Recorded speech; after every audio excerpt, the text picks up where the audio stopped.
of them. You're wasting all your time and money on models. Paint what you have. Hello, everyone, and welcome to episode 124 of Model Club TV. As always, my lovely co-host Scott Johansson is here to join in the festivities and fun. How are you, sir? What's going on?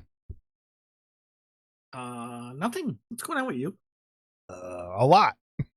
But, you know. I think one more work day. One more. What is officially one more work day, you think? I think so, yeah. How you feeling about that, sir? How would you feel about it? I'd be very happy. I'm very happy. I would be elated, I think is the right word. Yeah. So what's going on? What do you think's going on? What's a up? D-yacht? What is a D-yacht? What? What is a D-yacht? You're an idiot. Jim Shorts AM 1000. This is my Kevin Matthews shirt from high school that I still fit in. It has some paint lines. Some official Jason Walker paint marks. We'll talk about it. You want to talk about that first, or you want to talk about you? What about me? You're retiring officially again for the second time. This is it. This is no more going to a workplace job. Okay. I'm holding you to this. Yeah. If anything, I'll just 3D print for people, which I don't want to do either.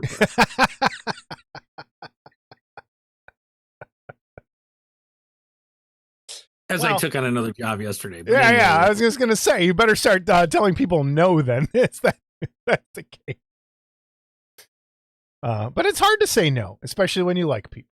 So you'll notice my AI created background when you watch this. And I just noticed, I didn't really look at it very carefully. I think in ChatGPT, I just said, create a workbench with a bunch of model tools and model parts on there. And it just looks like there's a bunch of rocks on the table. It doesn't even look like a model. I love sloppy AI. It's the best. It's so stupid. Which one day I think we're going to have an AI conversation on here because it came up again. Maybe we could do that this episode a little bit, but I don't know. We could talk about that. I think we should talk about that. We'll get back to it though. How is everybody? It's first episode in October.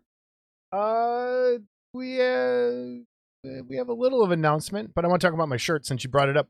I got a chance to go see a documentary this week on Kevin Matthews, an old DJ here in Chicago, and I really liked it. If you get a chance to see Broken Mary when it starts streaming or on DVD, it is a very heartfelt, very moving film, and I really liked it.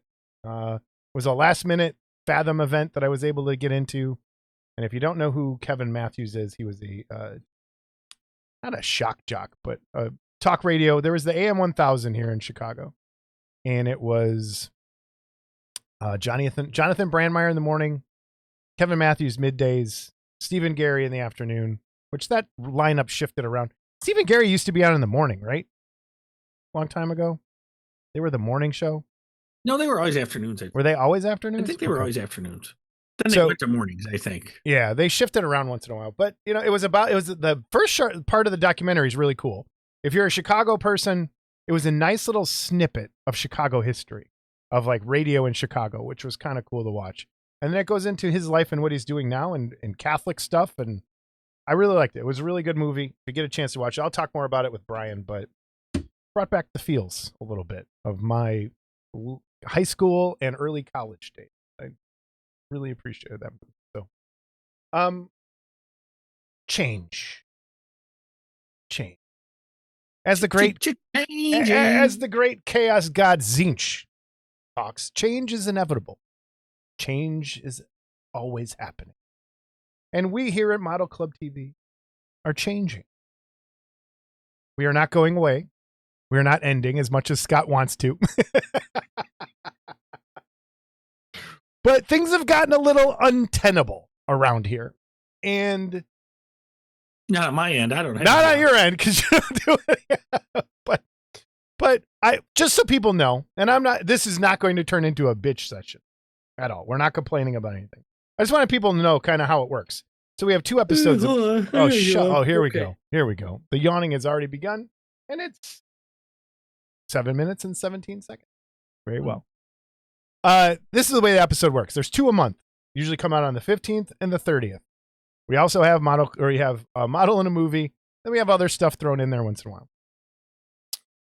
I usually we record if we have a guest. Sometimes we record twice. If we have to do the guest early, we record with them for a couple hours, then do our part, and it's a long night, or we split it into 2 nights. And then there's probably a day and a half of editing for me and uploading and doing all that. And it has gotten... Well, I sit comfortably in my chair. Well, Scott sits comfortably at home complaining about 3D printing for people. And it's gotten to the point where schedules aren't working right anymore. And quite frankly, there's not a lot to talk about sometimes. And we kind of have to force some stuff. So in order to avoid some of that extra work, and it has worked really well with a model in a movie, we are officially going to be going live at least once a month. And Scott brought this up, and I'm glad he kind of did that. We're just going to kind of do it and see how it goes for a while. And if it doesn't work out that way either, we might just do 1 episode a month.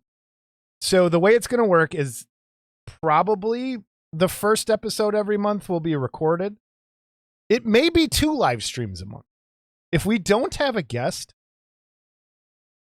there's no reason for us to record anything. So anytime we have a guest or an interview, most of those will probably be a recorded episode. The other ones will be live episodes. And for people who are like, oh no, we're going to miss it. Live episodes are always recorded and they are on the YouTube channel.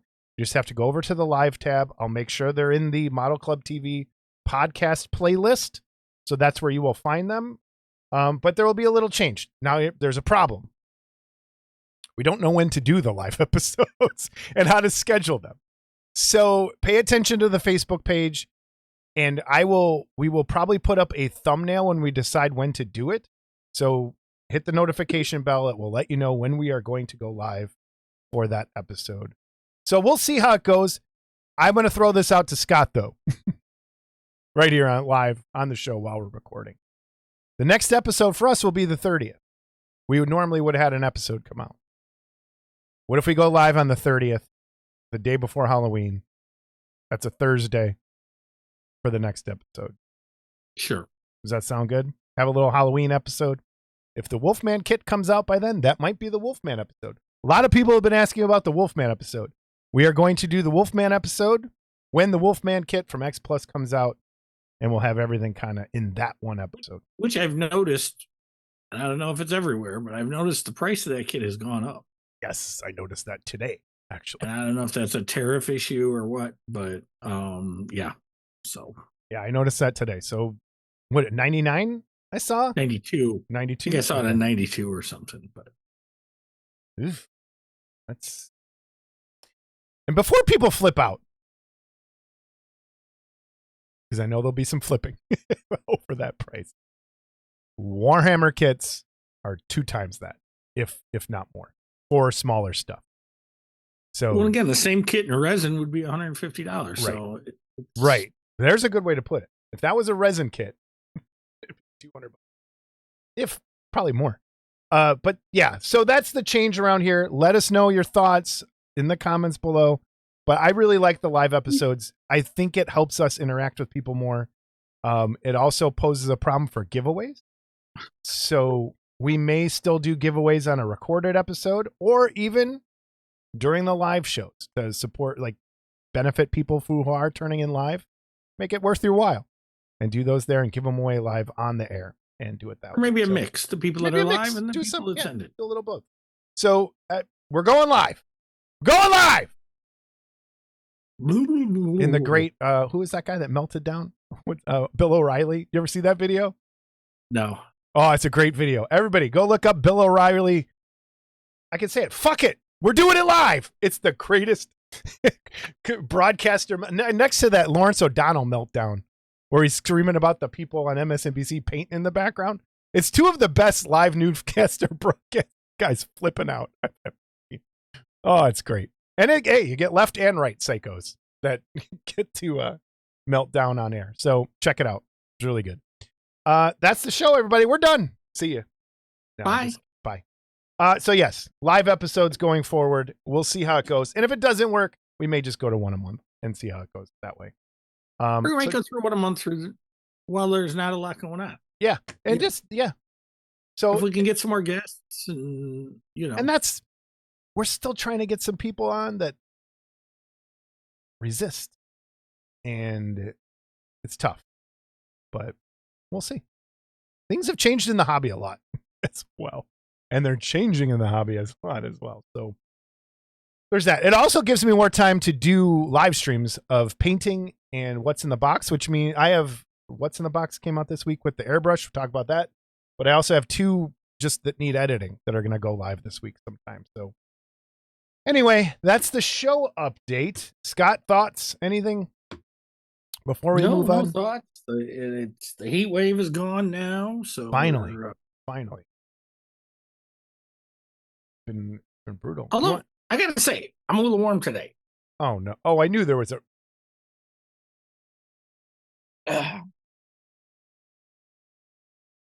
Yeah. Well done, sir. Well played. Well played, Penny Packer. Well played. Oh. Okay. Just raised the bar. All right. The key is I didn't have to buy this to that's true. Okay. I actually made this shirt. Just so you know. So this is a with an old school iron-on with an iron. Yes, it was. And I bought it on eBay for $2. Nice. And it's one of my favorite Kong. Let's see if we can see it all. It's from this book cover, The Girl and the Hairy Paw. I think the artist is David Abrahamson or something. Anyway, so this was from the 70s and somebody had 2 of them. So I bought them. And yeah, I had to iron it on and I had to kind of play with it because at first it didn't stick. So I had to get a little warmer. But why did iron-on smell so good? Like, when you got like that first iron-on smell, like, or when you would go to like Wisconsin Dells and there was a shop with nothing but iron-ons and they do that big press thing. Oh man. Which is what I wish I would have had for this. But it has stuck. I don't wash it a lot. I don't wear it a lot. Yeah, you don't have meatball stains all over it or something? That's pretty amazing. No, as a matter of fact, it's coming off as soon as the show's over. I mean, I can take it off now if you want. Nope. Don't do that. But well played, huh? Well played, sir.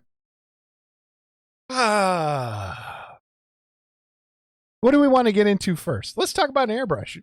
Your mom's pants. Okay. Well,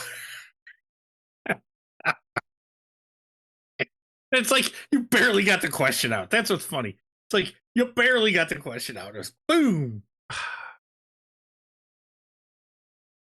He was with his mom today. She said I was disgusting. She did. Why did she say you were disgusting? You want to talk about this? There was an incident. I had a little incident this morning. I spotted.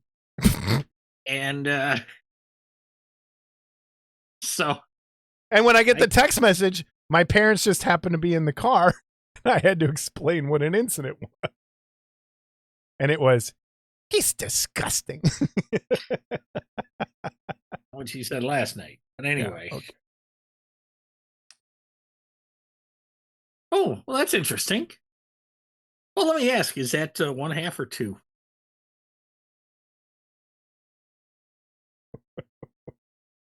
Are we going to talk about this too? Yeah, oh yeah, we are. Because it has to be talked about. So let me go down to everybody see this. Let's focus in. There it is. Everybody see that? All right. We're going back up. Yeah. Everybody see that? So I bought some quick connects. So Gallery Airbrush was nice enough to send over a Mobius 0.2 airbrush to give a test out. Check out the video. Link will be down below. Along with an affiliate link in case you would like to purchase one. And I really like this airbrush. It's a very nice airbrush. It came with this quick connect. Oops. On here. I'm unscrewing the wrong part. All right. It came with this quick connect.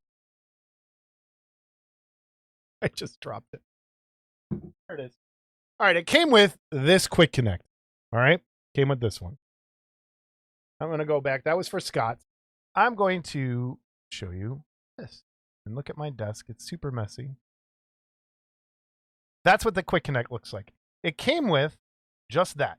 So I have 2 other airbrush, and I'm like, oh, I'll make 2 more quick connects, put them on there, and then be able to use the adapter and put them on and not have a problem swapping airbrushes quickly. On the Iwata airbrush, I noticed if you screw this on, and this is for anybody using Gallery's quick connects with a different airbrush.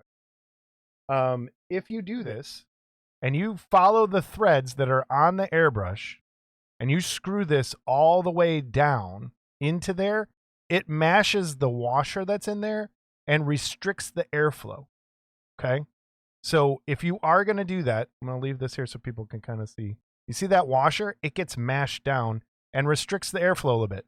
So you have to kind of have it on and then listen to when the air stops leaking out as you put it on. So as I'm doing this, I flip out 100 times because I can't figure out what's going on. And so I call Scott and I'm trying to figure out what the issue is. Now, if you look, these quick connects look different. The one that came with the airbrush. So this one comes with an O-ring. This one comes with the nylon washer. So as I'm doing it, I'm taking the quick connects off the hose and then a quick connect disappears. Funny you say O-ring because that's what failed on me. That your O-ring failed today for my sure. O-ring. Anyway, go ahead. So I'm looking on my desk and I'm like, oh my God, this one vanished. I can't find it. Did I drop it? Did I look in a drawer? Then I take the other the quick connect off the other braided hose and start messing around. And then I go grab it and I can't find that one either. So for 42 minutes. It's right around there when he hung up on me and said, I got to go. I got to go because I was in a full-on rage trying to find these quick connects into the female adapter, and the male parts I can't find.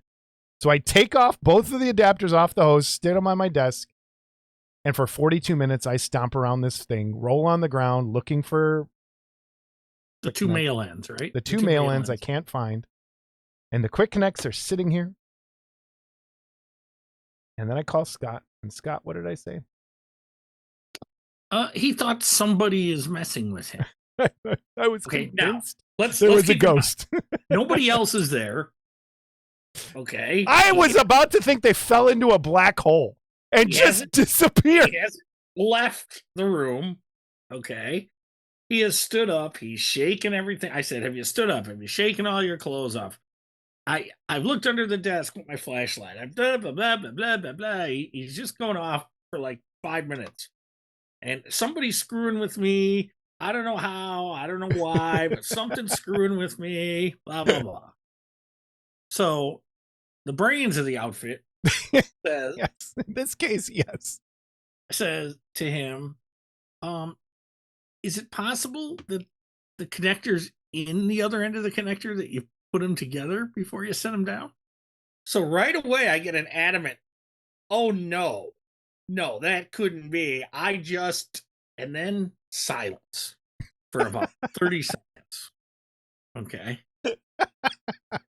And then this fool starts primal screaming in my ear. Oh, son of a bitch. Why? Why were you screaming?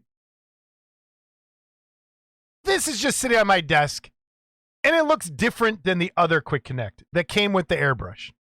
So I'm thinking, I'm looking for this one that has the stripe down the middle. But no, these are different. So they're sitting on my desk like that, and I'm just like, all over the place. And it's sitting right in front of me. And I'm not even kidding. I could feel my blood pressure. Like, I felt it. That's how angry I was. And they're right there. So I felt it when you called me and said, when did I hang up on you? 42 minutes ago. And look, I'm still looking. And what was the number? It was 42 minutes when I looked at the phone. I'm going to bed. I've had enough. Something's screwing with me. And I'm just like, there's no way you could have lost those that fast. So the moral of the And that's when story it dawned is on me what he. check your hoses, your hose lines, see if they're stuck in there. But don't turn these things all the way down on an Iwata. You have to leave some space, otherwise they will not work correctly. That's what I figured out. Just by the Iwata Quick Connect. Or by the Iwata Quick Connects. But I wanted to see how galleries work. So anyway, please check out the video on the brush. It works fantastic. It's a really nice airbrush. The only thing that gives me pause on it, and I want other people's opinion because a lot of people seem to have some gallery airbrushes, is it doesn't, like, it feels like when I push down on the trigger, like sometimes the trigger is slow to return up. And other times it works perfectly fine. And I don't get it, why it's doing that. And if someone knows why, like on my Iwata, it feels like there's less play when you push down. Like this one, you have to push down further to go all the way down. And this one, not as far. It's what it feels like.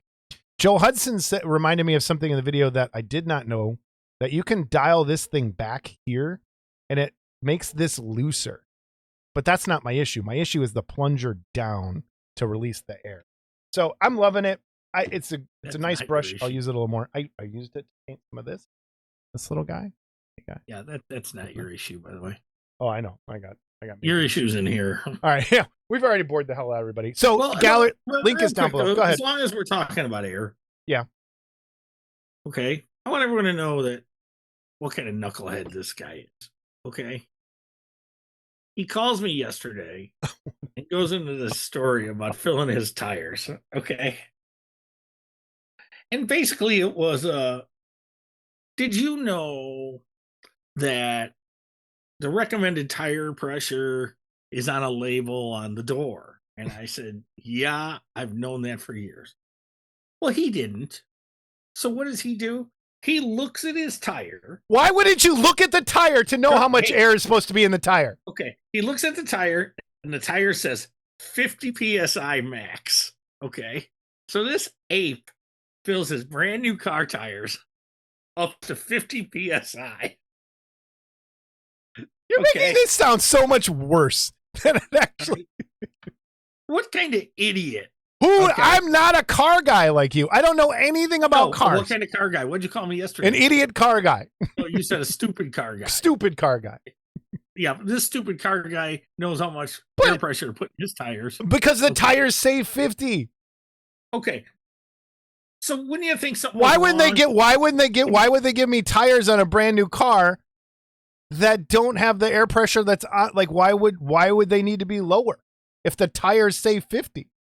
Probably for shipping. And the dealer probably should have put them up. But no. I mean, why isn't it 50? The thing don't bounce. See, here's the thing. Let me explain to you. Okay, because this would have been great. This is great Model Club TV right here. If you take a ball and overinflate it, it's gonna bounce like crazy. Yeah. Right? But if it's underinflated, it's not gonna bounce. But it's not overinflated if it's max PSI. Overinflated would be 55 or 60. It is overinflated. 50 is max PSI. That's not overinflated. Max PSI is. Okay, I don't know what's going on with your mic, but you're like 50. You blow that tire up. No, but that's not. Yes, yes, you're right. So that's overinflated. That would have been max PSI is 50. Oh my God. This is not an issue with me. This is an issue in labeling. No, on the side of the tire, it say label is clearly on the door. No, but that's not. What's that got to do with tires? The tire should say, "Please check door," because or check your manual is different. Then why? No, then the tires that come with a car should be set to what they're supposed to be at, and it should match what it says on the fucking tire. So they should make 1 million tires for 1 million different tire pressure. There's not 1 million different kinds of cars. Okay. A car should have tires that fill. And then the number on the side of the tire should match what goes into it for the car. Please in the comments tell me if you just don't think his logic is flawed. No. Okay, because now here's my next question that I ask him. Did the car come with an owner's manual? It did. Why do I need to read that for the tire pressure when the tire says the tire pressure on the side of it? The tire says the tire pressure. That's what's in my head. It doesn't say the tire pressure. Well, what does it say then? The maximum tire pressure. Right, so I can put anything in there up until 50. Okay. Well, why don't you run them at 20 and see how they go? I ran it at 50. Because that's the pressure it says to be. Surprised your car wasn't bouncing up and down like a super ball. And for the record, I dropped that quick connect. I saw it. I just didn't want to. It went flying. Yeah. You're already. It's probably on the desk. I won't find it for 42 minutes. So anyway, all right, we're boring the hell out of everybody. We gotta go. We gotta move on. Yeah, we gotta go. PSI. Here's the thing too. Ever since I've been driving a car, now we're gonna go to 1979. Okay. You were 16. I don't think I've ever had a car that's tire pressure wasn't in the 30 to 38 pound range. Okay? Is that the label on the car or what the tire says? No, that would be the label on the car and or the owner's manual would tell you recommended tire pressure. Since we've had this conversation, have you looked at your manual? Just curious. No, I haven't had time. Read your manual cover to cover. Okay. But go to the part in your manual that tells you how many quarts of oil is supposed to be in it and what kind of oil you're supposed to use and your air filter size. It'll have all that in there. All that makes sense. And then it'll say tire pressure. But it doesn't say max oil on the bottle. If it says on the bottle, don't put more than 20 in here, then I'm not going to put more than 20 in there. Whatever that, like. You put 20 in. I'm just saying. Like, there's no number on the bottle that says don't go past this. So how do you know? The bottle says not to do it. The bottle had a thing on there that says max drips of oil. Don't put 10 drips in. Put only, like if it just said only put up to 10. Okay. So your car holds probably 5 quarts of oil. Okay, this is way off. Okay. But you could probably put 10 quarts in there and it would fill the engine up. But you'd blow your engine up. Okay. But there's nothing that tells you that. Well, then why would they make it hold 10 if you can't put 10 in? Because the idea of an internal combustion engine is the oils is pumped into the thing and lubricates the pistons going up and down and the valves and all that. Okay. So if it was full capacity, okay, that oil would get hot and expand and blow up. Wouldn't the oil get hotter if there's less oil in the car? Not really. That's why you have antifreeze. Antifreeze cools the engine. No. But if you have a full pot of coffee on there, it gets not as hot as quickly as if you have less coffee on the coffee maker, and it will burn and evaporate, right? You're an idiot. What? Don't ever touch my car. Okay. That's all I'm saying. Don't ever touch my car. We're moving on. Right. We're moving on. News and reviews. You're supposed to do that on the snap. On the snap. Yeah. How'd you snap 50 max PSI? I'm just going to snap. All right. Coming up is KitCon, everybody. KitCon. All right. November 22nd, 2025, 10 a.m. to 5 p.m. Hilton, Raleigh, North Hills, 3415 Wake Forest Road, Raleigh, North Carolina. Group code MODEL when you're calling the hotel. General admission, $5. Age 10 and under is free. Everyone get on out to KitCon. We have some bad news. I am almost positive neither of us will be attending KitCon, and I feel terrible about it. But it got to the point where it's untenable in terms of cost because of everything that's happened around here and things I've had to buy. And timing. I've had to buy a new refrigerator, new microwave. Everything has just gone up. Probably new tires pretty soon. No.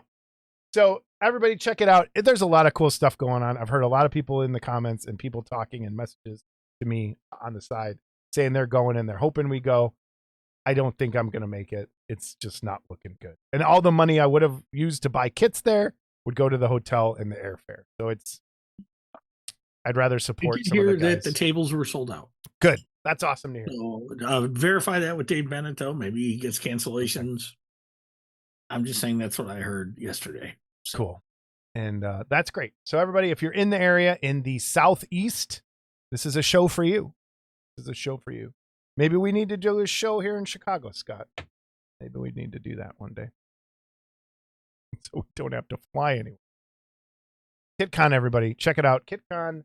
Yeah, we can drive our scale cars, model contest and show. All the links will be down below. What'd you say? We had a show in Chicago. We could drive our cars with overinflated tire. I went and let the air out and went back down. I'm back down to 39 where it's supposed to be. Now I've learned something. Go up as you drove today? Okay, where was I supposed to have learned this fact? We're back on this. We're back on this. I don't know. Well, how'd you have to learn to wipe your ass? Okay. Someone taught me. Well, then I can't help it. Your dad's an idiot. Okay. Anyway, go ahead. We're going to start on Leon now. Oh, okay. I'm disgusting. Now that Valerie says I'm disgusting, we're just Leon. Okay. All right. The other cool thing that happened this week, I guess it didn't happen. The guys over at the clubhouse, Joel Howell sent me these, and they are PDF brochures explaining what the clubhouse is. So I told him we will host the ability to download these for anyone to be able to download these, print them out, share them, use them for yourself. I know they're going to have other people passing them around at KitCon and stuff to get people back on the clubhouse and show their stuff there. So it explains the virtues of the clubhouse and what they offer: dedicated to scale modeling, all types of model kit enthusiasts, dedicated kit forums, permanent project logs, model makers resource. And I get it. When you're trying to follow somebody's stuff on Facebook or Instagram, it's hard to get that kind of stuff. But if someone makes a post, you can always go back to that same post and see what they're working on and their step-by-step stuff. So really cool stuff. Great idea. Get people back over to the clubhouse. It's just, I have to give up something else to get over there. And it's just between this and Facebook and Instagram, and I'm interneted out by the end of the day sometimes. So I check the clubhouse once in a while. I don't, not as often, but it used to be an everyday thing. But Facebook has really hurt it. Right. And this is what they're trying to do. They're trying to come back. The good thing about the clubhouse, and I'll say, and trust me, I've had my issues, but I did have a lifetime ban for a while, but that's another story. But anyway, the clubhouse was a good place to go where everything was. Okay, yeah. So new kits, you could go to the new kit thread. Just basic bullshit. So, Styrene had an area. The shows had an area. There was a wanted and a buy and sell area. There's a nice area that's tribute to deceased modelers area. So there's a lot of things. They had a museum where you could go look at kits and stuff like that. So there were a lot of good things. But what happened is, I think when Facebook, the thing about the clubhouse is, yeah, there was some unhappiness with people, myself included sometimes, okay? But what happened with Facebook is you were able to break off into cliques, for lack of a better term. And so when that happened, the clubhouse kind of became irrelevant. So I still like the idea of forums and all that. It's much easier than following all the Facebook pages. And I'm only really a member of like 4 or 5 Facebook groups, and I know there's way more, but it's just, it's hard. Yeah, it's hard. And to see that stuff like come across your feed. It's like when people send me Bigfoot videos. Let me tell you, I'm not watching them, but you can keep sending them if you want, but I'm not watching them. So, because you're at the mercy of the algorithm at that point and what Facebook decides to show you. Whereas with the clubhouse, you can go and look at whatever you want. You just have to click on it. You're not stuck. You have to explore on your own. So it is a little better when it comes to that sort of thing. So check these out. They'll be here in the description down below. We will have the download links for these. So check them out. See what you think. Give them to people, other modelers. Bring them to your local hobby shop. Print out some. Throw them on. See if you can throw them on the countertop. let people know about it. Pretty cool. So thanks, Joe, for sharing that. Thanks the Clubhouse for being there. And thank you, Trevor, for everything you do over at the Clubhouse as well. Yeah. Let me go back. I just want to read Joe's official, what he sent me. Hi, Jason. Hope you're enjoying your weekend. Some of us over at the Model Clubhouse designed and printed up some trifold brochures to help promote awareness and participation at the Model Clubhouse. I plan to hand these out at KitCon and the next Wonderfest. I have attached a pic of the front and back of the brochure and was wondering if you could include these in your next Model Club TV episode and give the Clubhouse a shout out. Absolutely no worries if you prefer not to. Yeah, forget that. No, we're just kidding. So that's from Joe. That's pretty cool. All right, you'll notice we look different. We had some pictures in a folder and forgot to put these in, and they were sent to me before everyone else. So there was no way. What? No, we didn't forget. Jason forgot. I forgot. I will not throw Scott under the bus. This was a me thing. You'll notice. And as I was editing, I'm like, oh no, I had him in a different folder. So from Chris Wooten and Terrors from the Vault, we have Chris Wooten. Frankenstein. All right, here's what Chris has to say. Terrors from the Vault presents Volume 5 of the reimagined classic creatures, Frankenstein's Monster. This is the first icon edition in this series, which we take a stab at what more well-known creatures. This redesign of the monster is inspired by his various looks throughout the years on the silver screen. The kit comes with 13 resin 3D printed parts. All parts are printed in high-quality ABS-like resin. Larger parts are printed hollow with 3mm walls for thickness. Each kit comes with 2 portraits and 2 sets of hands, so you can swap out a color scheme if you choose to paint the fleshy parts differently. You can choose between 1/8 and 1/6 scale versions of the kit. The kit pictured has been cleaned up and primed gray. Approximate dimensions of assembled kits. 1/8 is about 11 inches high by 4.5 wide by 4.5 deep. The 1/6 scale measurements are 14.5 high, 6 wide, 6 deep. I've never been 6 deep before. I have on your mom. I left that. I should have. These kits are made it too. You walked. I mean, you just opened the door and said, "Take it." Frankenstein's got bottom teeth like me. I love that. Sweet. These kits are made to order, so please allow 7 to 10 business days for your order to be printed, packaged, and shipped. I am only accepting and shipping orders within the continental United States at this time. Please visit the shipping returns policy page for questions. Please note this is a model kit that comes unassembled, unpainted. The kit requires cleanup of support tip nubs. Ooh, nubs. Like a good nub. Drainage, hole puttying, and possible joint puttying before priming and painting. Modeling tools, glue, and paint supplies are not provided with the purchase of the kit. Basic scale modeling skills are required to build and paint this. Please visit the back page for information on building 3D resin printed kit. I knew you couldn't make it through the whole thing. You were so close. I know, I was close.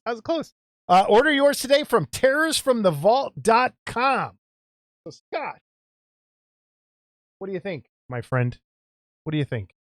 So this is obviously a stylized, Yes, his reimagined classic kind of. But it does still have a Karloff look to it, which I like. Yeah. Personally, I like the closed mouth better than the open mouth, but that's just me. I think the clothing detail is really nice. Yes. Okay. Yes. The texture is amazing. And the base is not overdone like most Wicked pieces anymore. It's like So one thing that struck me is for those of you new to 3D printing was 3mm walls. He does that on all his pieces, I think. That's a thick print. Yeah, so everyone knows. Yeah, there's some heft to it for sure. Yeah, it's gonna have. I printed about 2. I printed 2. Also. Yeah. Heavier things like bases and stuff. Sometimes I'll go 2.5. Some heft. You're getting a chunk of resin when you're getting this kit for sure. So yeah, you're getting some heft there. I absolutely love the hand. Love the hand. And Yeah, they almost have a and I'm not criticizing Chris at all. They almost have a Paquette feel. You ever see the yes, way Paquette has would, amazing hands. I totally know what you mean. would have like, really, Yes. hands. Yeah. And like Paquette's hands are real evident on his geometric mummy. And on Biostein, he's got that hand Is that's it- like this yeah. out in front, and I love it. But these hands, I just love the look of them. Massive. Big So, Detriment hand. but yeah, it's Very sorry, cool Mitch. piece. Oh, Sorry, Mitchin. oh Everyone, God. I'm Watch sorry. the dust fly everywhere. You're disgusting. Just disgusting. Sorry. Well, your mom's not here to scratch my back, so I gotta do it. Meatball of a human being. She's the one that scratched it to begin with, actually. Man. So yeah, everyone tears from the vault. Follow them over on Facebook. Check out the website. Links will be down below. But man, this is a really cool release. And I'm kind of I love his reimagined B-movie monsters that he's been doing of those really unknown characters. But I'm really excited to see where he takes the rest of these iconic ones and see how he reimagines. I like the idea kind of mashing all the Frankensteins together, all the Carla. And just having here's Frankenstein. I love it. Frankenstein's monster. You're so quick to correct everyone. Yeah. Oh yeah, monster. But it says Frankenstein on the base. The monster. No, really cool piece, Chris. Well done, sir. Well done. Oh, and thanks, Chris, for sending the photos in on time and ahead of time, way ahead of time. I think he sent them in like the day after we recorded last time, and that's why they were in a different spot. But thank you for sending them in. I appreciate it. So, yeah, very cool. Up next, from Nostalgic Resin Productions, they will be accepting orders for The Organist from Carnival of Souls starting October 10th. This is an approximately a 1/12 scale and is inspired by the old Aurora movie scenes kit. The figure stands at about 7 3/4 inches tall, and the base is 4 by 5 inches wide. It will include a Carnival of Souls movie tile, and a Nostalgic Resin Productions organ stop keychain. Price will be $85 shipped. Here's Carnival of Souls. It's a pretty cool movie. Have you ever seen this? No, but I don't suppose now would be the time to tell you it was monsters of the movies and not monster scenes, but that's okay. That's his fault. Well, no, it says Aurora movie scenes kit. Yeah, there was no Aurora movie scenes kit. It was monsters of the movies or monster scenes. Which we're going to actually get to in a minute. Monster scenes is coming up here in a second. So get it right, Dave. Jesus. Yeah, Dave. Yeah, come on, man. What's wrong? Anyway, here's Carnival of Souls. Really cool looking kit. Looks right. It's like specific. I wonder Lois has a picture of me on the headboard.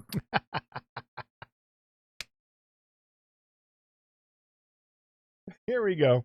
Check it out. I'll have all of Nostalgic Resin stuff down below. We will be coming back to them later in the episode. So that's an organ pullout thing. Yeah. See, I thought it was a butt plug.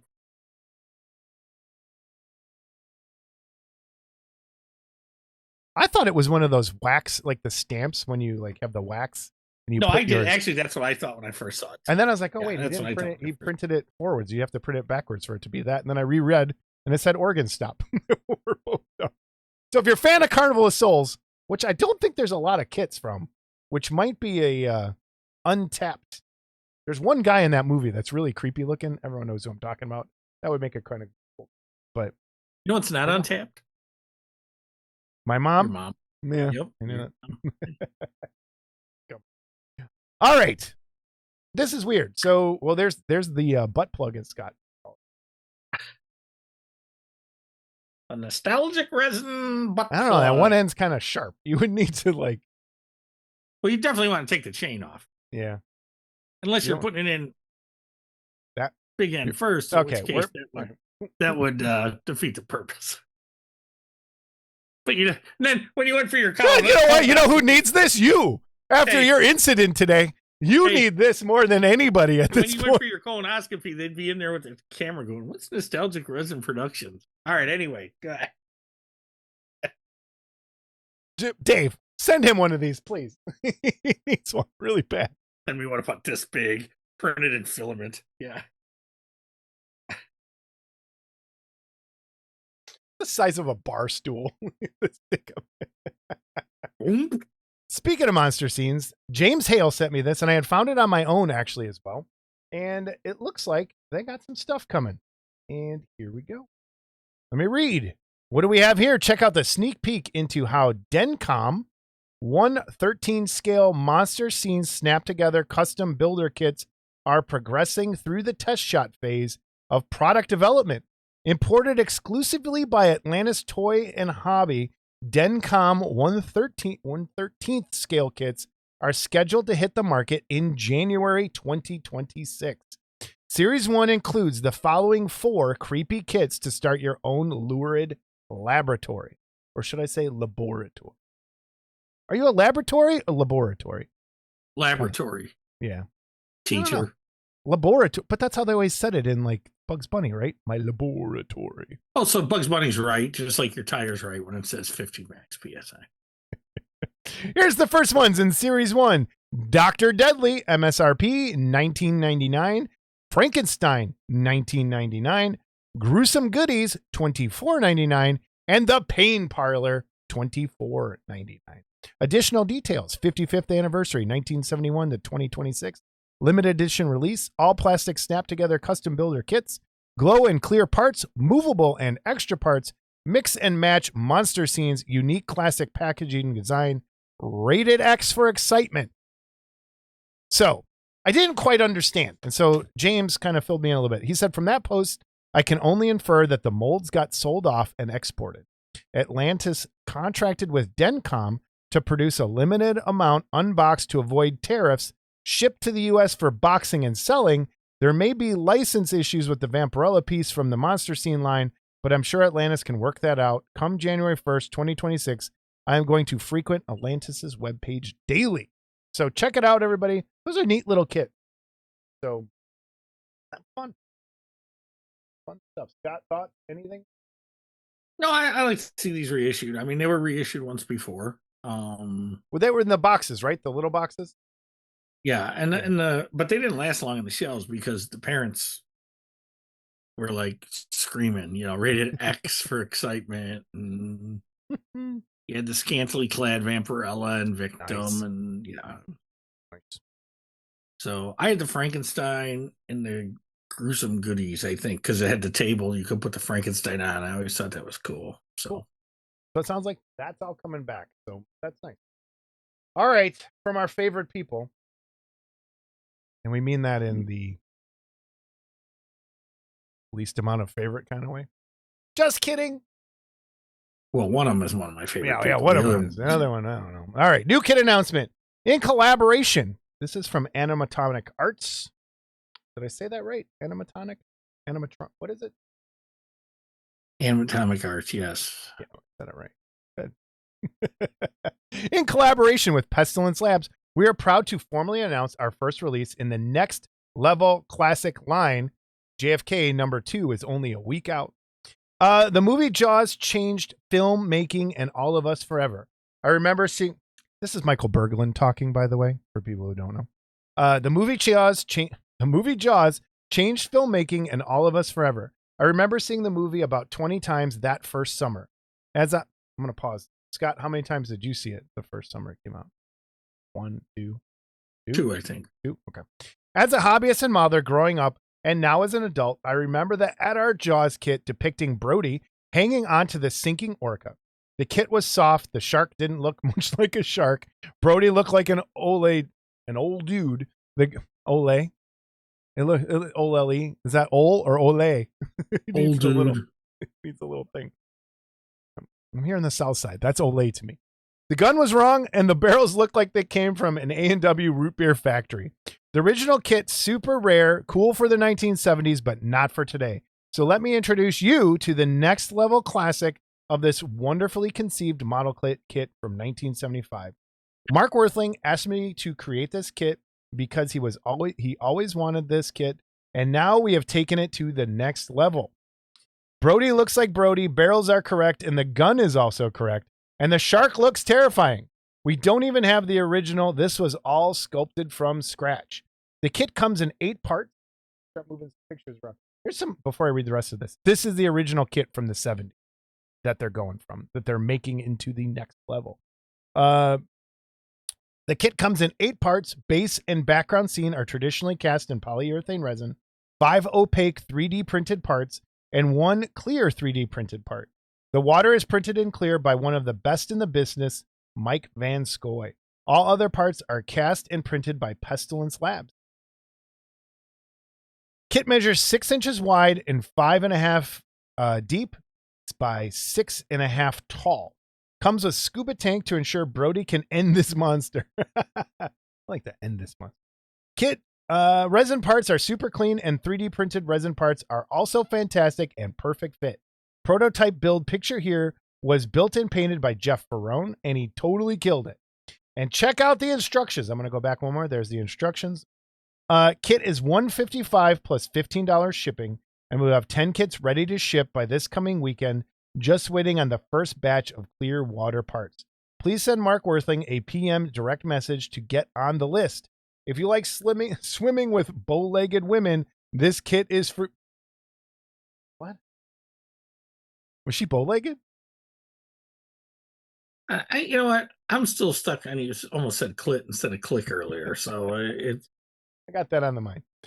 You won't be disappointed. So there's the kit. This looks really nice. At first, I didn't know. When I first saw it, I didn't know that it was based on that other kit because I don't remember seeing that before. I was 1 when that kit came out. But really nice. Shark is terrifying. The tank looks right. Brody looks cool. All looks good to me. What do you think, Scott? Yeah, it certainly took everyone's mind that year off that debacle that they called King Kong. So, Wait, did they come out the same year? Yeah. Huh. They should do a Jaws versus Kong movie. No, they shouldn't. Yeah. Like Sharknado. No, Jaws versus Kong has to happen now. Megalodon versus Kong. You know, I sure hate to correct these guys. Uh-oh. What do we correct? Jaws came out in 1975. That's what I think they said, right? What did they say? I just ripped it up. No, he said 76. Maybe the model kit came in 76. Okay. You're not correct. All right, up next. Well done, everybody involved. This is a pretty cool piece. I hope it does well for everyone. This is really nice. It's a nice little just like shelf piece, too. You can go on your desk at work. Look pretty nice. From Charlie Robson. We have an update, a new bust. Here we go. Then we got some reading to do. Here we go. I'm excited to share. This is Charlie. I'm excited to share with you a new kit I'm producing. I've spent the better part of a year designing and getting this beautiful tribute kit ready for release. I am proud to say it was wonderfully sculpted by Daniel Denko Angelozzi and Lace Lee in a collaborative effort. Buyers of the original OOP full figure George Reeves kit I released a few years ago may notice the brand new beautifully captured portrait featuring that signature George Reeves smile, as well as many other updates and improvements. This kit will also come with the originally offered full figure portrait as an alternative head. 2 separate TV screen inserts from the classic 1950s TV series will also be included, one being crystal clear resin, providing modelers an option for illuminating their vintage TV with LED backlighting.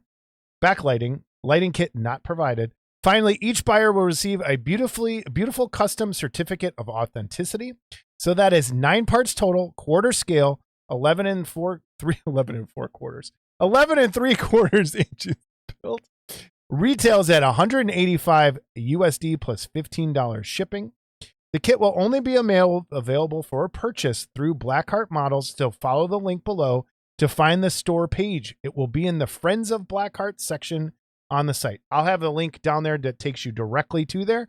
You don't have to go searching for it. All international customers, please send an email to goblackheart@comcast.net for a shipping quote. Thank you to George Stevenson for his help with getting this one out there, and also to George Reeves for being my favorite Superman as well as a favorite to many others.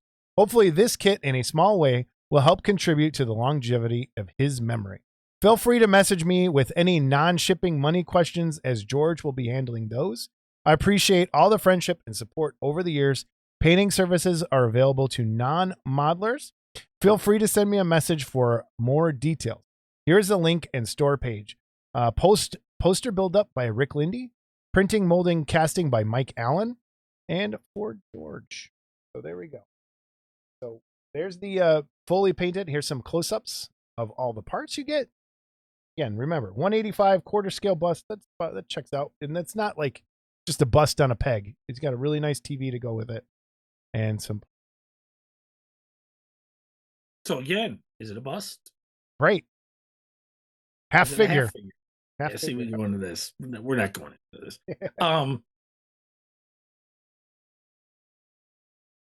I could swear somebody had this idea for this kid early on, but I could be missing something.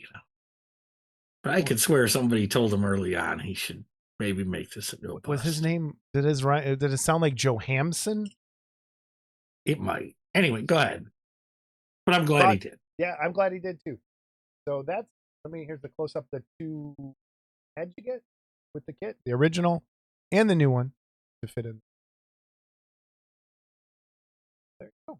Well done, Charlie. Got thoughts? Anything else? Moving on. No, I like it. I like the idea. I have the original kit. I liked that when it came out. Again, a subject matter that hasn't been done to death that I would love to see more of. So, yeah. I'm sure Brian will be. This is right up Brian's Superman freak. So, very cool. More Jaws from HG Designs. Hey, Jason and Scott. We wanted to share our latest bus with you. This is the second one in our series. This time it's Officer B, which will pair great with our Quint. And yes, there is another one coming in the near future. Again, with this one, my partner CGverse has done an awesome job designing it. The kit comes in 6 parts: the base and the shark's jaws teeth, body, head, glasses, and cigarette. Thank you again to the OG Mike Van Scoy. Boy, he's getting a lot of shout outs here today. Hey, you know what? I'll tell you what. That guy gets blown more than anybody else lately, okay? This used to be the Paul Gill show, okay? Yeah, you know what? You're right. That, okay? And now it's the Mike Van Scoy show. Let's put him up there.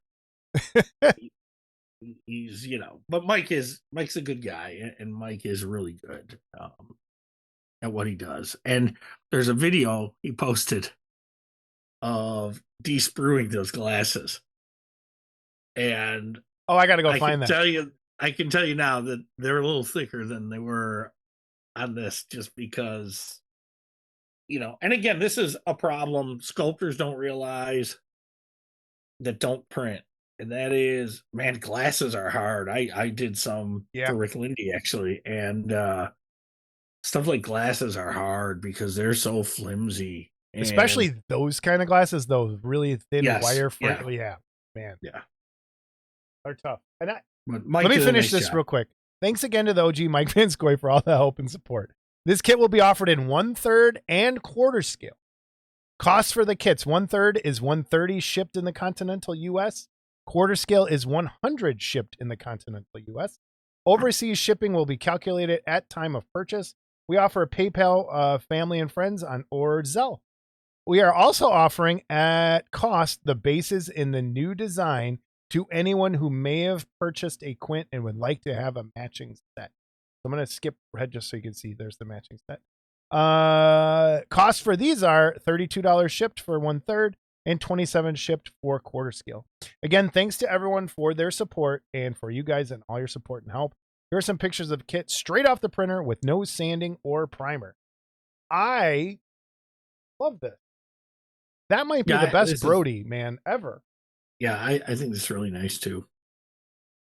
And here he is with the Quint again. That's how they kind of line up size and stuff. But that is a really, really good. So what this also shows you, though, sometimes.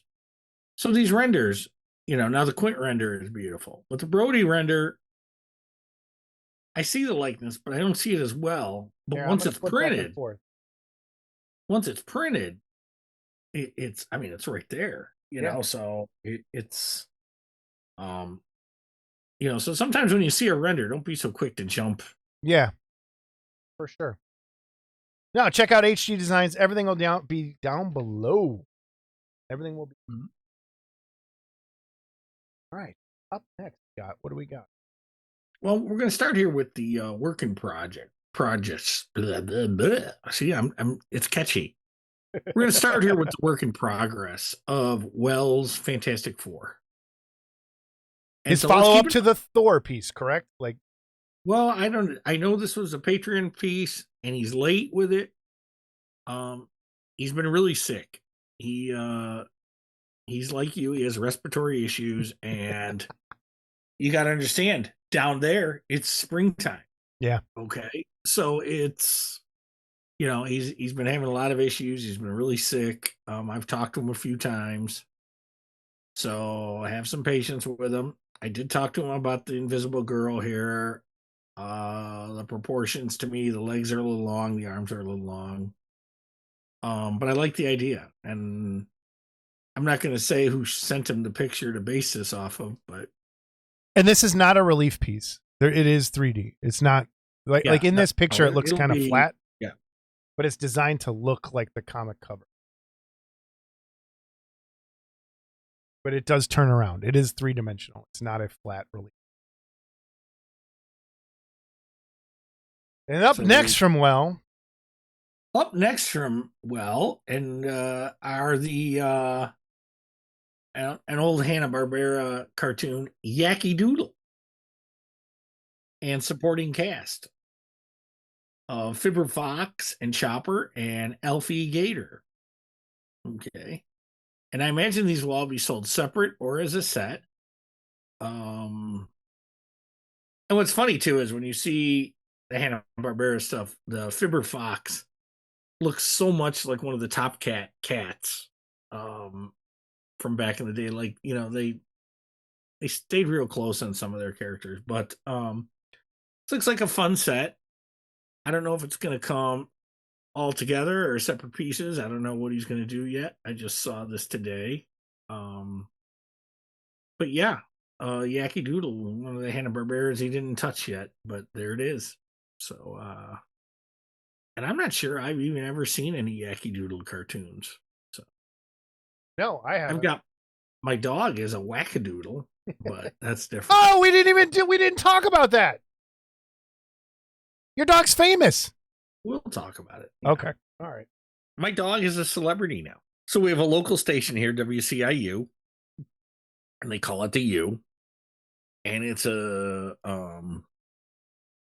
local station, but it shows all the classic reruns, the Seinfeld, the King of Queens, all that stuff, I believe, And so at the end of the episode, at every half hour, I think it is, between shows that they show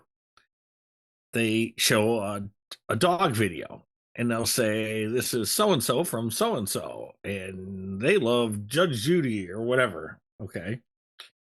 So for a long time, I was trying to figure out how to send a video, and I finally found out how to. So I sent a video of Trixie in.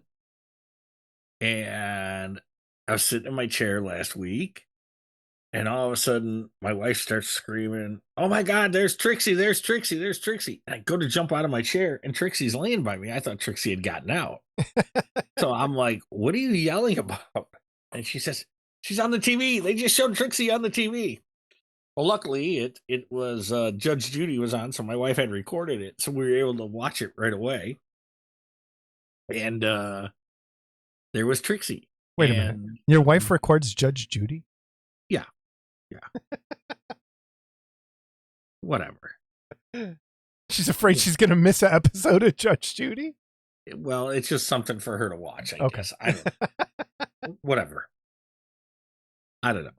It's and they're all reruns now because, but whatever. Well, that's cool. So anyway, Trixie, yeah. So I was watching something on that channel and later that night, and they played it again. And then my sister-in-law watched it the other night. She sent me a text, said, "Hey, I finally saw Trixie." And you can go to the website. You can link it. I'll send you the link. But you can go to the website and actually see the bit. because it's Trixie going in the swimming pool, and it says Trixie likes Seinfeld, and then they play a Seinfeld clip. And it's the episode where Kramer is swimming in the river, Yeah, and then they show Trixie swimming out of the pool, and so yeah, that's awesome. Trixie, like me, is a talent that gets no recognition and no money, but she was at least on a commercial. She made it farther than we have. That's true. That's true. All right. So On with the Jason show. will put the link. You'll Sorry. put the link. Yeah, I'll send you the link. Cool. On with the show, everybody. Up next from Well is, and we previewed this last episode, but the final renders came in, and it's done now. The Peter Potamus and So in their hot air balloon. I got chill because I already know someone's And gonna win. this is really cool. Now I've got the parts breakdown here, and Jason's worried about printing the bottom half of that balloon. I can't say that I blame him. Those little supports could get tricky. Although the fact that they start out, it looks like that they're on the balloon. Yeah. Might be helpful then. Yeah. As long as you're oriented well. I think you're fine. If you flip that upside down, it'll be fine. Yeah. So, and then what I was worried about is the balloon being able to, I didn't want the supports to be holding that balloon up because there's no way they would. But I have a feeling the end of that balloon's going to stick in that chimney. Yeah. And then that's going to hold. I'm worried about weight over time if you do it in resin. The weight. And to do it in think it'll be fine. FDM, sanding it, it's going to be. No, I think FDM's going to, or I think resin's going to be fine because it's going to be hollow. I'd maybe print that cabin solid and maybe block out that section of the boat that's going to be solid, just so the weight of that balloon is on something solid. Yeah, we'll see. So, yeah. But no, nice cool render looking. here too. Yeah. Little close-up render. Nice little piece. And yeah. I think the smaller the better. Could be. Yeah, but man, painting that's not going to be fun if those figures are this big. But yeah. And then you got a new little piece of information today. I did. I stopped at Hobbytown today, and I picked up some super glue, and I saw this, and this is the exact sign they had. If you remember this, the 10X 7R, then you know this. So there's a product out there called Styrene Tackett 2 plastic welder. It's $5.99 at Hobbytown. I don't know how much it is anywhere else. That's supposed to be pretty much the same thing. So I bought one. Let me see what's in here. What's it smell like? I don't know. I didn't open it. I'm not you. Idiot. Come on, man. The whole point of this hobby is smelling stuff. Man, it doesn't say what's in it. So this goes back to the Tamiya. And also the Tamiya stuff Airbrush they cleaner. say is also a replacement. I did some research because Jason asked me today, have they stopped making 10X? Yes, they have. And then I got confused because I used the Plastruck plastic welder. Don't think I've ever used the 10X stuff. I don't know. But anyway, it's good to know. That's what you're looking for now. 10X is gone. Gone. I found this. This is the only one I'm able to print for, which is CA3D. And they did this Rocky that just came out. Now I want to art direct with you a little, Scott, because we like to do this. I like this. There hasn't been very many Rocky kits. Can you think of many? Mm-hmm. Yeah, I've seen. There was a Wicked did one. I thought Wicked did one. Did they? Okay. I've yeah, seen they one did. or two. But I'm talking kits, like garage kits. There hasn't been. No, I don't think so. So, but there has been some prints. So here's the two options for the base. And I don't like either of them. How would you handle a base as an art? If you were like working for CA3D or this sculptor, and I know you really can't do it, because if it were me, I would just have the one corner and turnbuckles with the ropes going out. You know what I mean? Mm-hmm. And not fake it with those other ones to make it look like a shrunk down. Oh, that's what they did there. Yeah, I Yeah. see. So they shrunk, like each one, they put it on a corner to make it look like it, because that's not, you wouldn't see that. You would just see the ropes going out. And I think my solution here would be to get those other two poles off of there and replace the ropes with a dowel or something, or aluminum wire that's the right gauge, or that you can just stick in there and have it go straight out and have it cut like it's a cutout of the ring instead of faking it with the other two corners. Because the other one looks okay too, but so I'll tell you what they it's could just have done weird. if they I were just going to don't do it like this way. choice. So if they were going to do it this way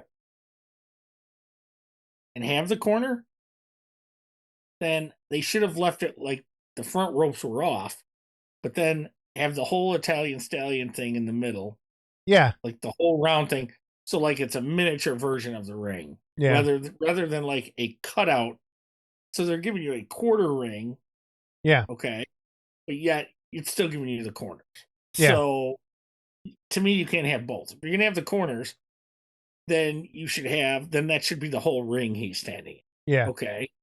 And yeah, that might be a little wonky. Or But I think maybe get if what you're saying too, and that Yeah. would work as well. like if you just did a corner, like just do a rectangle base and do a small little Italian stallion logo on it to make it look like the ring, but not, just do it in those colors. I don't like the way that turned out, but I think the Rocky's pretty good. Like the Rocky likeness stuff, it's a weird render, but it's pretty good. Look, I really was impressed by the shoes and the socks, the laces. Yeah, and I just looked at that's that. really That's pretty impressive. pretty cool. So, and this, as we were setting up, Wow, I haven't even seen this yet. this posted from Wicked, Man Thing. Scott, thoughts, first impressions. I want to hear them. I'm looking at him because I haven't. I know. seen That's it. why it's like I didn't think you had seen it. So in typical Wicked fashion, Yes. okay, and they overdid it. Yeah. Okay.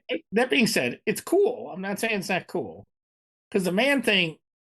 The one good thing about the Man Thing is it's open to interpretation. Yeah. Kind of. But like they got stuff growing on his back and flowers growing on his back and stuff. So that's a little over the top, so to speak. Okay. But the look of the Man Thing, I mean, Swan Thing always got more attention because it was a Bernie Wrightson thing. Yeah. Okay. I always thought the Man Thing was a cooler design with the tentacles, and stuff like that. Which came first? But I'm not sure. I think Swamp Thing. If I was guessing, I would say Swamp Thing. Okay. Okay. Marvel and DC would do that. They'd switch off. But in typical Wicked fashion, it's a beautiful sculpt.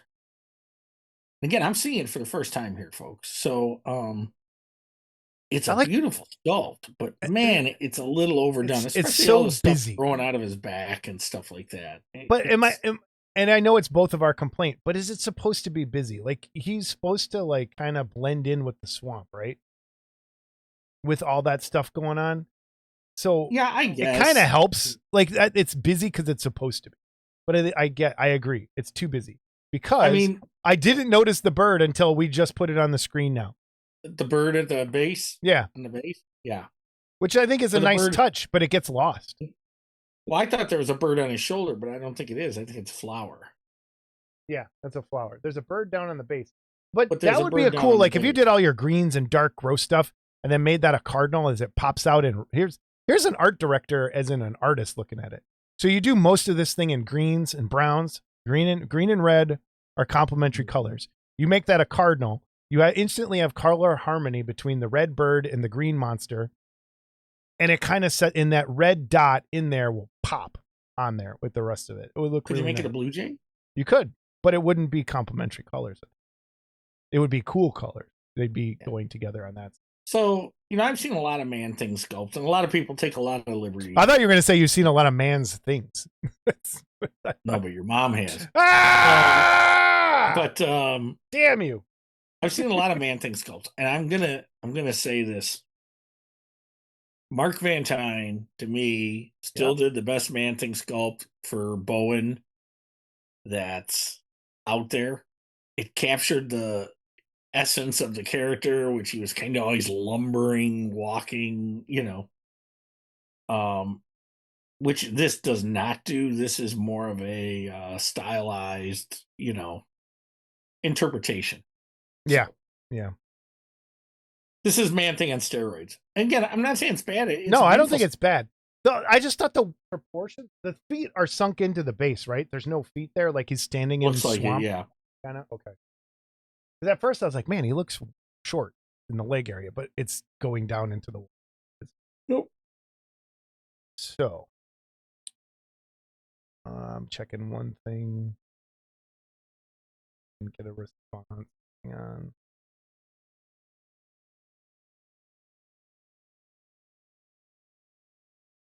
I don't like it when people don't include their full name in the email. So, we don't do Workbench anymore. Oh, we are. Yeah, we haven't in a while. Okay. So I'll just show this here rather than. Hold on. But hold on. Put that down. No, I don't want to. Put that down. All right, Scott, do you have anything for Workbench? Well, I do. I've been working on my Workbench for a while now, and I have finally got all my Pro Acro paints. Look at that. You have a Workbench. I have room for one more. Oh, fun. And if they add any more colors, I'm screwed. But they will. And I've got other paints too, but these just worked out nice. So I've got that, and I should have sent you these pictures. I'm sorry. Of course. But maybe I'll send you the picture when I'm done. But no, just put it in there. That's good. This is a resin cast big Galuna foot next to a printed one. And it's hard to tell, but there is a lot more detail in the printed one. It's just sharper. It's been cleaned up quite a bit. So, and those are, I've got a couple of those going out probably Monday. So, that's going, I've been working on that, but, yeah, it's good to go. What are you working on? All right. I just finished the Blade Runner piece. I will, maybe if I'm lucky, I'll be able to get a picture of it. There's one little thing I want to fix on it. But I've been working on that. But I want to talk about a Scott Johansson helped me moment. I was doing the airbrush video, unboxing video, and I was going to use Mark Worthling's creature bust. I have the base right here. The other, grab it. So the creature from the Black Lagoon bust. And I primed it in the Mr. Surfacer primer. It's called Mr. Primer. Not their normal Surfacer, but Mr. Surfacer Primer. I don't know. Got a red label. Had never seen it before. I washed Mark's creature bust in simple green. And I'm shooting my video and I'm going to base coat the creature bust. And I have it here on camera. I'll edit in this moment because I have it saved. I edit in. I go to spray the paint on there. And the air from the airbrush flakes primer off of it and goes flying across. And I go, well, can't use this now. So I tried everything to strip that primer off. I tried paint thinner, mineral spirits, alcohol. I didn't try acetone. Didn't want to do that. And Scott brought back and reminded me, because I used to use Purple Power. But then you said, what, Scott? Astral Super Clean. So if you are looking, and I am going to, because I had never used this before, I had used Purple Power. This took that primer off within 10 minutes. Not even. So if you are looking to strip a resin kit, super clean, that's the way to go. Styrene kits too. Yeah, okay. What you don't want to use it on is a 3D print. Okay? Yeah. Do not soak your 3D prints in anything. Just get them reprinted or paint over them. You cannot strip them like you would normally strip a resin kit. But man, that stuff worked great. Like Yeah. I was blown away. That primer You're was now just telling me this. You're just now yeah, telling because me? I was saving it for the show. So It worked perfectly. I put it in a little cup. I do want to say one thing though, and I hope you did. You got to wear gloves when you use that. Oh stuff. yeah, I wear gloves. I did. Because anybody that's ever in the old days, it was easy off oven cleaner that they would tell you to use, and it would work. Yeah, yeah. What was the And I brake used it stuff? one time, and I got freaking chemical burns like you would not believe on my hands. So this stuff will burn your hands if you don't use gloves. So, I remember on the Clubhouse. No, not the Clubhouse. The Gremlins list. I had bought the Silene from Volks. It was a vinyl kit. And I needed to strip it. I hated it. Like I wanted to strip it. And everyone's like, oh, use brake fluid. I'm like, okay. If I was not using gloves with that stuff doesn't work very well. But this stuff. Hey, go pour some on the hood of your car and let me know how it works. No, I don't. Is there a sticker that says don't put brake fluid on the car? No, so you probably will. You probably think you could pour it through the hood into the reservoir. But man, this stuff, I'm telling you, I can't believe how quick it took that primer off. Like, and the beauty of it is you man. can reuse it. Yeah. So Okay, I let that cup sit filter there it through like a coffee filter or something into a funnel, and you can reuse it. Yeah, I let the cup sit there because I just wanted to see what would happen. All the paint goo sunk to the bottom. Like you said, you just filter that out. That's what I'm going to do. Put it back in there. It works great. So I'm sure a lot of people know about it, but for people who don't, get that stuff. And it's not expensive either. Scott's been on fire this week, huh? Yeah, you have been. I wish you were on fire. All right. Your mom thinks I'm hot. No, she said you're disgusting. That's a nice way of saying hot. Oh, okay. Sure. Whatever you need to tell yourself at night. All right. So we have a lot of emails, voicemails, and corrections. Do we have any corrections? No, but I want to know, is this your bench? No. That's what I'm about to tell you in a few minutes. It looks a lot like We're not there bench. for yet. We're not there yet. Hang on. Oh. We have an email from Scotty Mills. Scott, what month is it? Chiller month. Chiller month. Why is Scotty Mills emailing us? Because he wants stuff. Exactly. Yeah. No. Hi, guys. First off, let me thank you for taking the time to put together the podcast and all you do for the hobbies. There is lots of great news on new kits, discussion, and lots of hot topics and great interviews. I know there is a lot of time put into it, and even though Scott likes to say he hates it, I know he secretly loves it. You could have spit out your water at that time. That would have been perfect. You should have fucking spit take that. The more profanity he uses, the more it shows he loves it. When he is quiet is when you need to worry. That's true. Of course, once again, it is time for my shameless plug for Chiller Theater Model and Art Contest, October 25th, 2025, at the Hilton Parsippany. That reminds me. Screw Hilton, along with Briggs & Stratton and Murray Lawnmowers. Never buy a Briggs & Stratton engine, never buy a Murray Lawnmower, and don't stay at a Hilton hotel, even though that's where KitCon is. The show, they didn't even want to compensate. They didn't do anything further. The show itself runs all worked up. The show itself runs all weekend from Friday at 6 p.m. until Sunday at 5. The model contest is only on Saturday. Repeat, model contest is only on Saturday. The model room will be open for people to enter kits on Friday night from 6 p.m. until 8 p.m. and then reopen for entry and viewing when the show opens Saturday. Once again, we are offering kits for the winners in all the categories of models, signed prints for the winners of the art portion of and certificates. Let me read that sentence again. Once again, we are offering kits for the winners in all categories of models, signed prints for the winners of the art portion and certificates. For all the runners-up, there are a couple of special prizes such as Judge's Best, People's Best, and the Grand Poobah Cash Award for the kit that appeals the most to Kevin Clement, the man behind the show. Entering the contest is a great way to skip the line ups as if you have a kit or piece of art. Just come to the front of the line. They will give you an armband and send you up directly to the model room.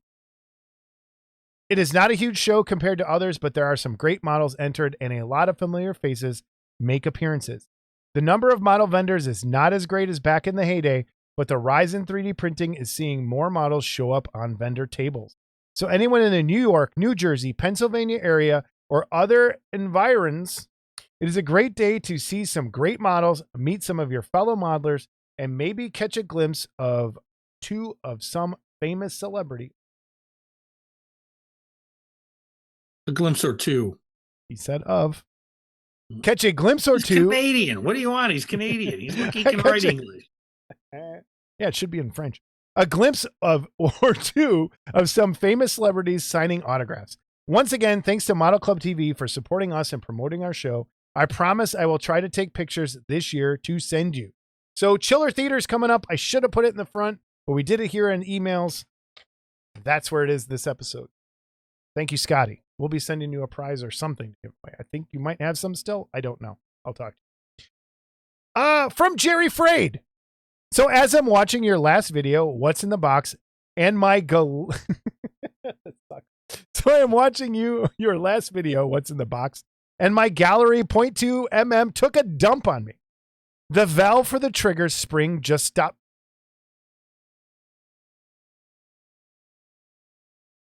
What was I complaining about? The valve on the trigger spring. Interesting. So as I'm watching your last video, What's in the Box, and my gallery 0.2 took a dump on me. The valve for the trigger spring just stopped working. So to answer your question on how good the service and support is, I'm receiving a new valve at no cost. It only took me 1 day and 2 emails and done. Parts are on the way. Had the brush for a while. I did a review on it myself. I've had the brush for a while. I did a review on it myself. It's the only airbrush I've been using since I got it in my big clumsy hands.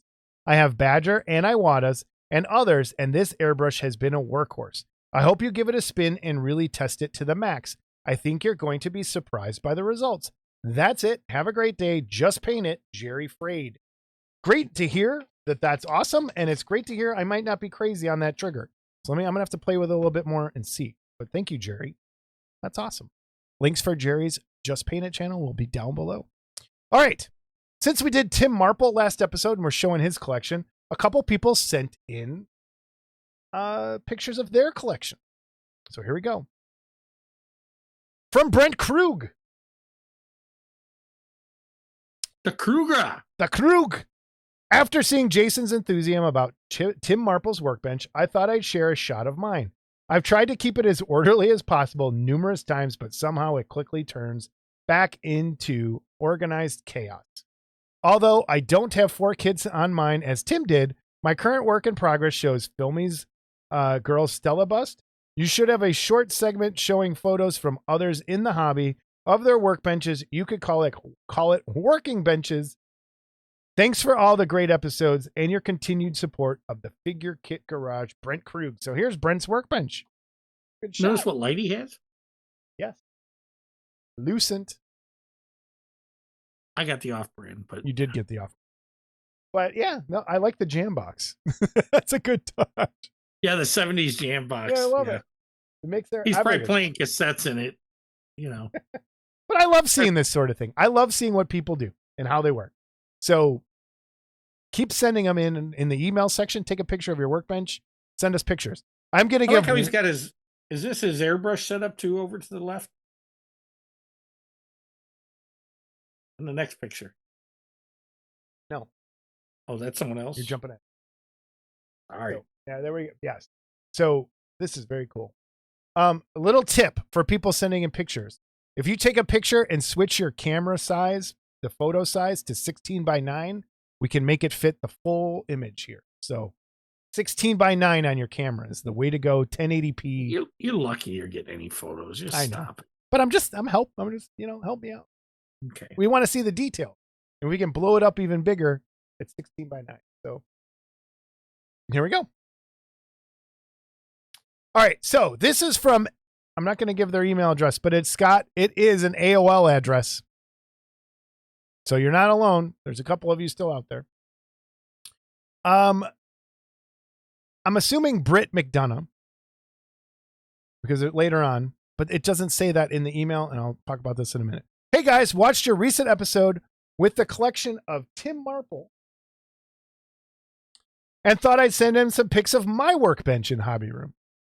Watch Model Club TV all the time. Discovered the hobby in 1996 from a small ad in Cinefex magazine indicating that my hero Ray Harryhausen would be at Wonderfest. Took the family, went back again in 98, 99, didn't return again until 2021.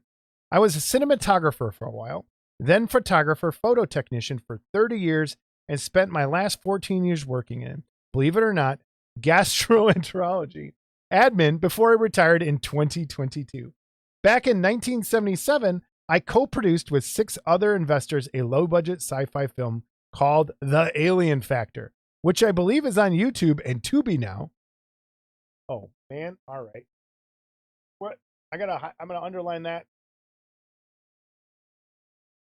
Sounds like something you'll watch. Yeah, that sounds like a Brian and I movie for Model in a Movie. If it's on Tubi, hell yeah. Alien Factor, I believe it's on Tubi and 2. We let the copyright expire. In art school, PCA, as a film major, my focus was stop motion animation and visual effects. Now that I'm retired, I have lots of time to build garage kits, and I'm going to attend KitCon in November. Hope you guys are there. Damn it. By the way, my last name is McDonough, but before I was adopted, my born name, I was born Britt Johansson. Anyway, here's some pics of my hobby room. I will send multiple emails because of AOL's upload limit. So you may have a long lost relative out. We should do ancestry. See if you guys are related. I'm looking at IM internet database on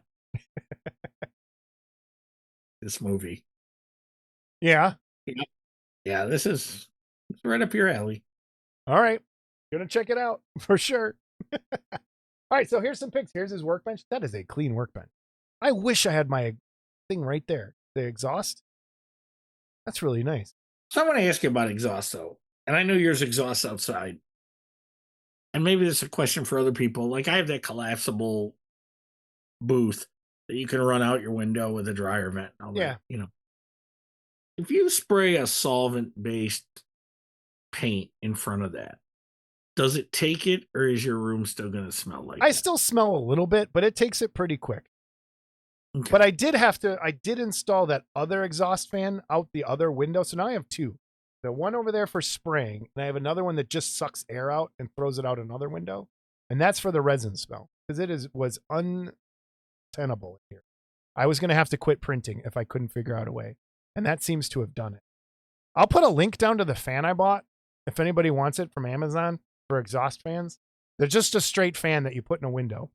Or like it's for a roof, I think. I don't know where it's for, but I built a thing and a board to put it in the basement window. But yeah, the thing I built, I got that blower from Granger, and it's a real exhaust fan with a motor and stuff. It's not just like a box fan sucking window out. You know, it's a good blower. Anyway, go ahead. Here's some collection pictures. These are great pics. I love pictures. Some really cool stuff in there to look at. And there's I just noticed it. The Bride of Frankenstein bending over, that Monsters in Motion one, that came up in the show a while ago. Love that. Lots of. I'm looking at the red Sony in the background. Yeah. Yeah, good stuff. And he's kind of like me. Ooh, I he's did got that a lady between my slave. what? Got a lady slave on the shelf. Yeah. Second picture. It's kind of like me. I did that with in between my slats. The wood. I have so much crap. Here we got more. Look at that. Are these all his? Yeah, these are all his. All right. Yeah, the one you're clicked on now. See the lady slave on the left side? Yes. Yep. That's cool. Oh man. I hate leaving dead air. There's some cool stuff. Pause it here, everybody, and look at his thing. A Jupiterian up top. Lots of little figures. Another Lots of Vamp Pro. He really likes chick kit. There's a lot of green. Pearl, right? Good stuff, man. Really good stuff. Got some filmy stuff in there. Yeah.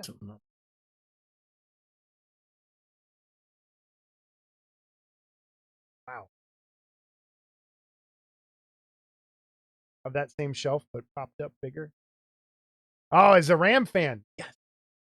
Love Zaram. I saw an Iya back in the other picture somewhere. She's in there. She's in there. Like, I love that Screamin', and it's tucked behind the Laguna. That Screamin' Mars Attacks kit. I love that thing. It's hard to see in there. It's a fun kit. It is.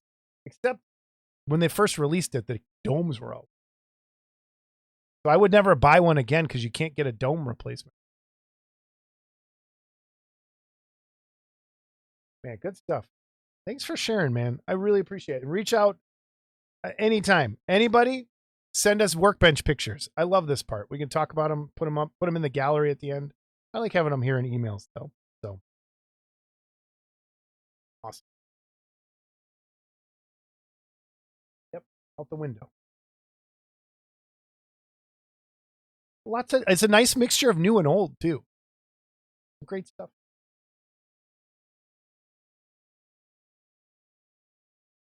What is in this break?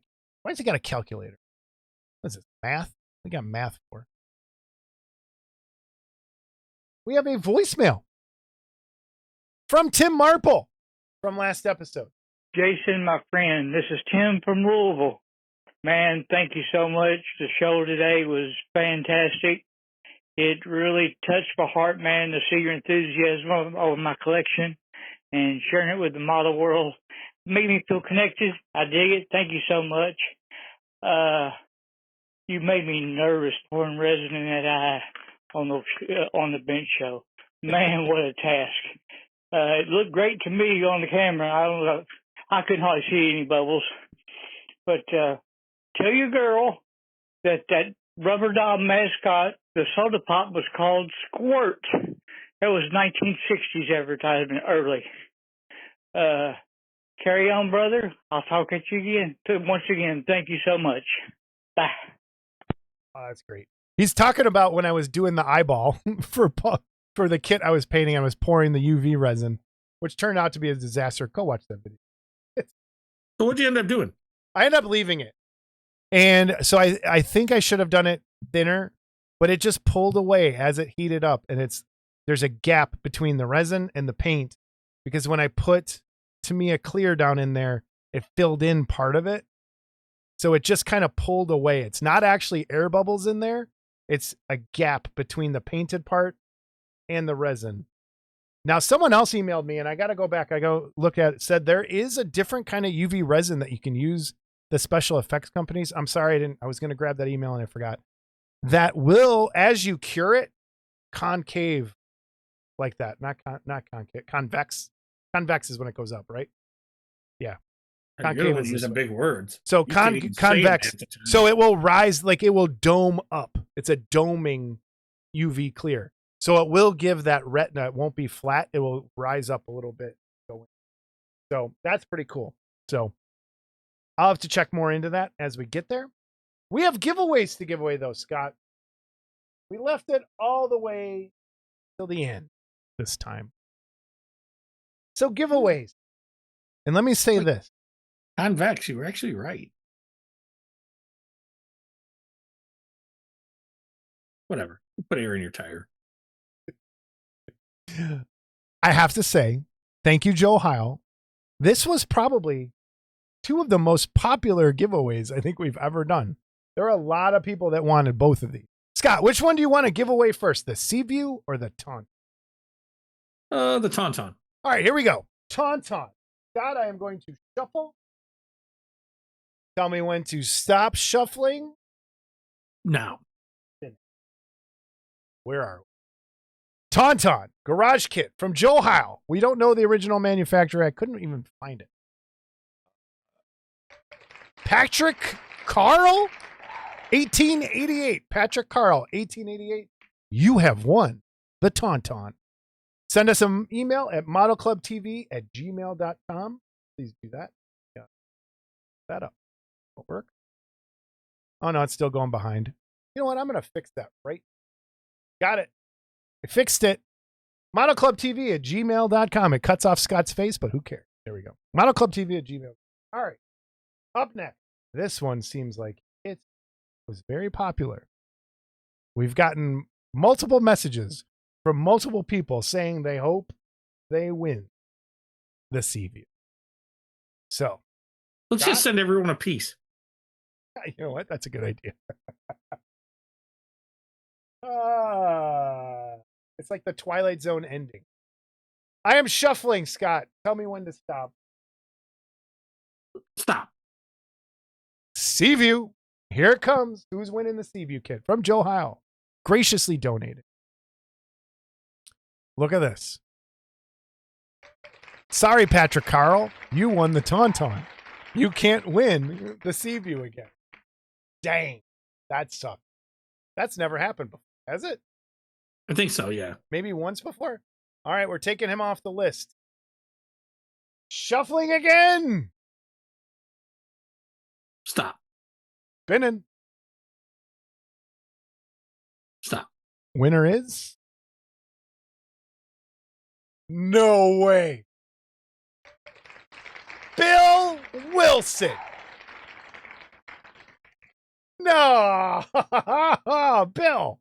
Bill, I didn't come to the picnic, Wilson? Yeah, the guy that ditched our picnic, lives in Wisconsin, casts dispersions upon us all the time down here.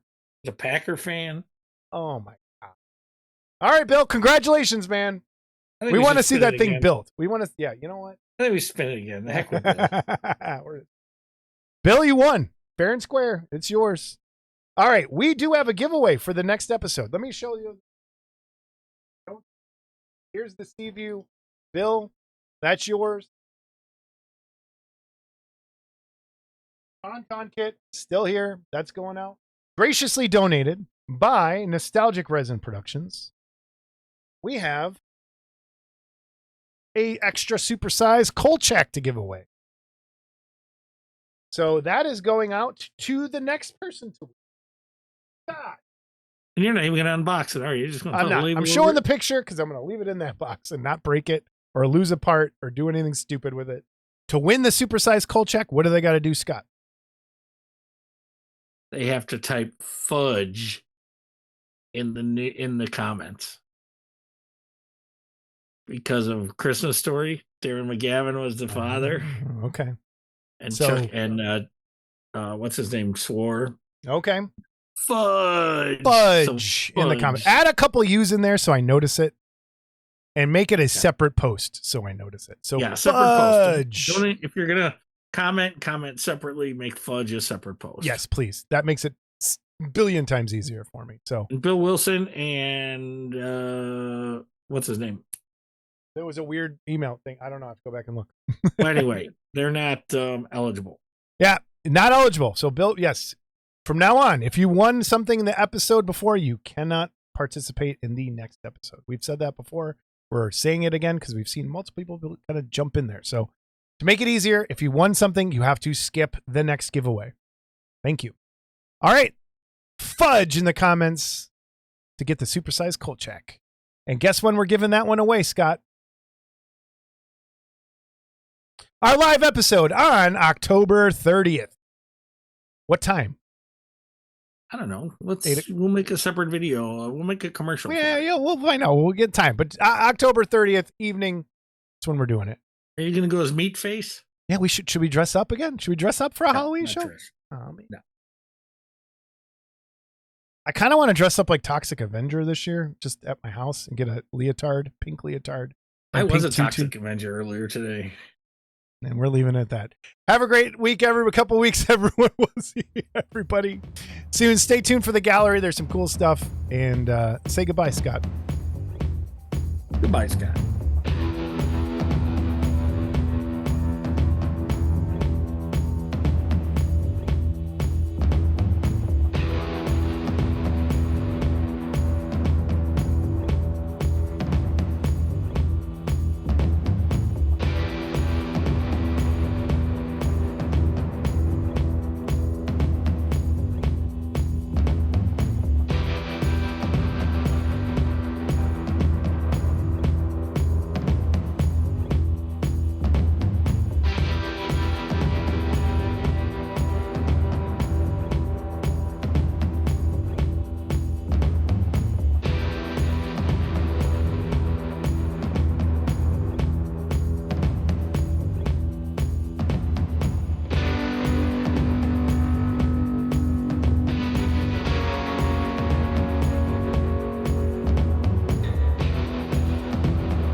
Ready? Your door's kind of open. You want your door I've been open? ready. Let's go. 50 times.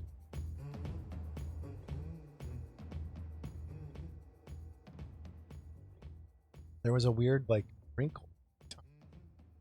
Yeah, whatever. It's a stupid beard. Well, it still has to look good stupid. Can't look bad stupid. Stupid is stupid. Don't matter what it looks like. Now there's good stupid. It's like crap in your pants. Don't matter if it's a little or a lot. Oh, crap in your pants, huh?